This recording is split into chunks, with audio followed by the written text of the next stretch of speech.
Page number 179। It is very beneficial. जो hydel power है वो बेनिफिशियल है, फ़ायदेमंद है। And has advantage over thermal power in the following advantage. और थर्मल पावर से ये कई तरीके से मतलब बेनिफिशियल है, एडवांटेज उपयोगी है। कैसे? It is not cause pollution. एक तो इससे पोल्यूशन पैदा नहीं होता, पोल्यूशन इन्वायरमेंट गंदा नहीं होता हमारा। It promote irrigation and fishing, क्योंकि इसमें डैम बना दिया जाता है, वाटर को स्टोर किया जाता है, तो इरिगेशन के लिए और फिशिंग के लिए बेनिफिशियल है। प्रमोट करता है कि लोग ज़्यादा इस काम को करें, फिशिंग में आए। It is inexhaustible and renewable.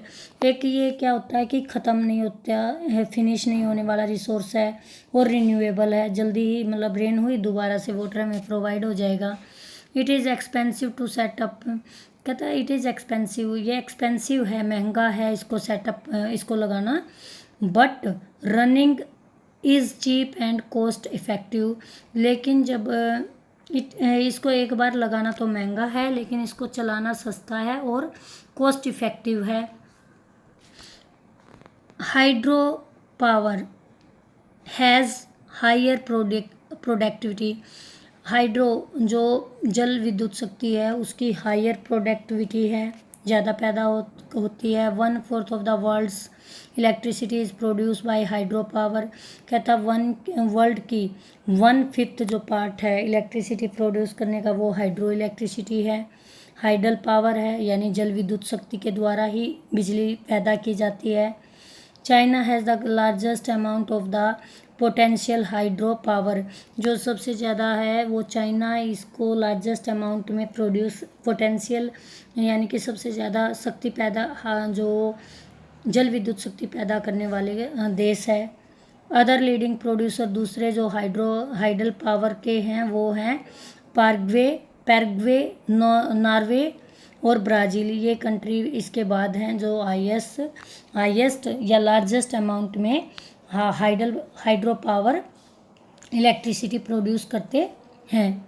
India has possess a huge potential for hydro electricity generation.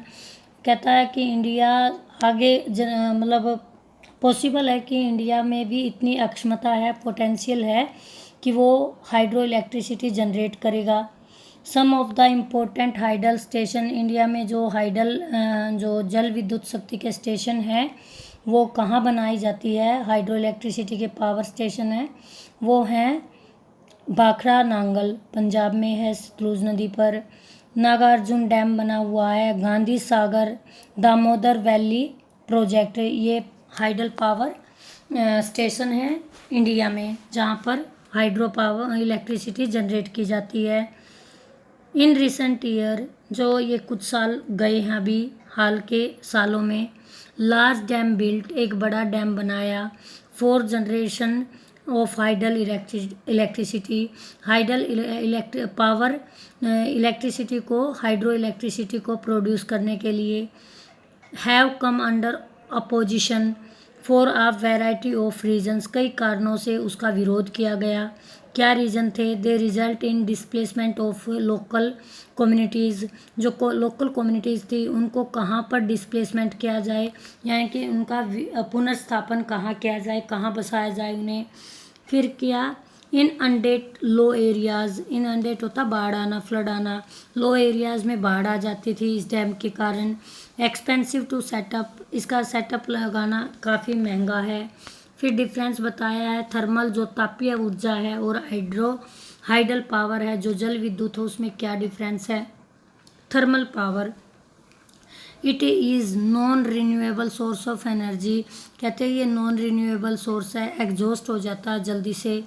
It is generated by heating, क्योंकि इसको जो जनरेट किया जाता है वो फॉसिल जो फ्यूल है, जीवाश्म ईंधन है, जैसे कोयला, पेट्रोलियम और नेचुरल गैस से जनरेट होती है, पैदा होती है ये इलेक्ट्रिसिटी। और ये क्या है?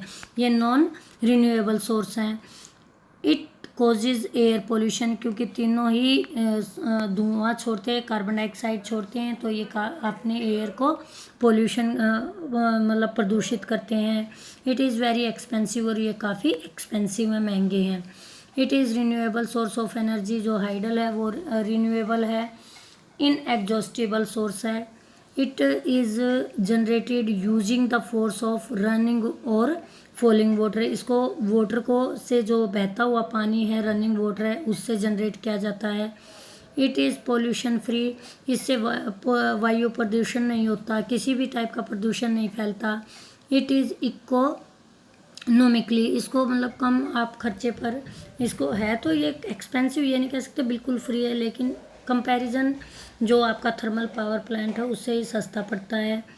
नॉन कन्वेंशनल एनर्जी सोर्स, जो अभी तक हमने किए ये कन्वेंशनल सोर्स से, अब करेंगे non conventional energy source.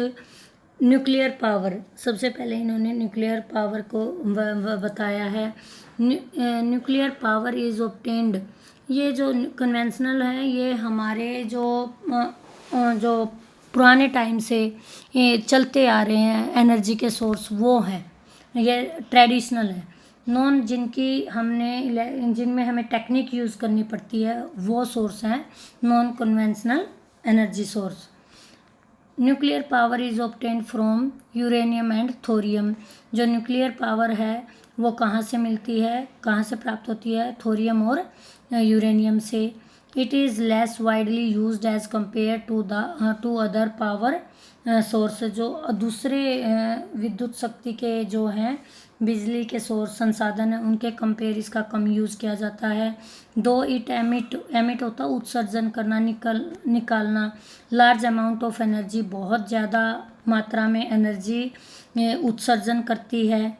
It contributes to about only 5% of the global energy production, फिर भी इट कंट्रीब्यूशन इसका कितने 5% योगदान होता है जो ग्लोबल एनर्जी प्रोडक्शन में, ऊर्जा में। It is an expensive source, ये काफ़ी महंगा है तरीका है, साधन है। And at the same time, और इसके उस साथ साथ हार्मफुल, ये हमारे लिए हार्मफुल भी है, because it generate radioactive waste, क्योंकि ये रेडियो एक्टिव वेस्ट पैदा करता है, जो पार्टिकल्स होते हैं रेडियो एक्टिव जो हमारे लिए काफ़ी हार्मफुल होते हैं। विच कोज वेरियस एलिमेंट क्या होते हैं, रोग, एंड डिसीज, बीमारियां टू ह्यूमन बींग्स के लिए काफ़ी रोग और बीमारियां पैदा करने का कारण बनता है। The greatest producer of nuclear power in the world are, जो सबसे ज़्यादा जो न्यूक्लियर पावर को जनरेट करते हैं वो कंट्री कौन कौन से हैं, यूएसए एंड यूरोप हैं। अदर कंट्रीज आर, दूसरे कौन कौन सी कंट्रीज हैं, Australia, Canada, south Africa and India. In India Rajasthan and Jharkhand have large deposit of uranium के ज़्यादा सोर्स पाए जाते हैं राजस्थान और झारखंड में। थोरियम इज़ फाउंड, थोरियम कहाँ पाया जाता है, is a large quantity of monazite sand of Kerala में जो मोनोजाइट रेत पाया जाता है उसमें बहुत बड़ी मात्रा में थोरियम पाया जाता है। Thanks, have a nice day.